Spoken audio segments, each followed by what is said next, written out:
حسبي الله ونعم الوكيل।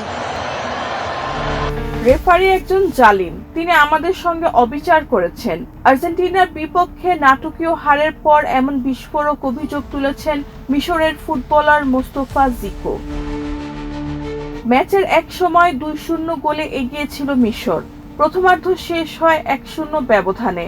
বিরতির পর আরও একটি গোল করলেও ভিএআর পর্যালোচনায় ফাউলের কারণে সেটি বাতিল হয়ে যায়। এরপর শেষ 13 মিনিট 15 সেকেন্ডে দুর্দান্ত প্রত্যাবর্তন করে আর্জেন্টিনা। টানা 3 গোল করে 3-2 ব্যবধানে জয় তুলে নিয়ে কোয়ার্টার ফাইনালে জায়গা নিশ্চিত করে আর্জেন্টিনা। ম্যাচ শেষে আবেগ আপ্লুত জিকো বলেন, রেফারি অন্যায় করেছেন, তিনি একদমই ফেয়ার ছিলেন না, তিনি একজন জালিম। একটি দেশের পুরো পরিশ্রম এক নিমিষেই নষ্ট করে দিয়েছেন।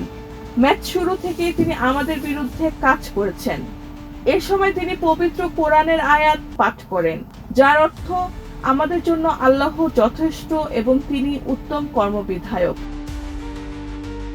ফ্রান্সের রেফারি ফ্রাঁসোয়া লেতেস্কিয়ের পরিচালনায় হওয়া ম্যাচে ভিএআরে মিশরের একটি গোল বাতিল হওয়ায় বিতর্কের জন্ম দিয়েছে। সেই সিদ্ধান্ত এবং ম্যাচ পরিচালনা নিয়ে ক্ষোভ প্রকাশ করেছেন মিশরীয় খেলোয়াড়রা। নাটকীয় এই ম্যাচে ফুটবল প্রেমীদের মধ্যেও রেফারিং নিয়ে শুরু হয়েছে ব্যাপক আলোচনা।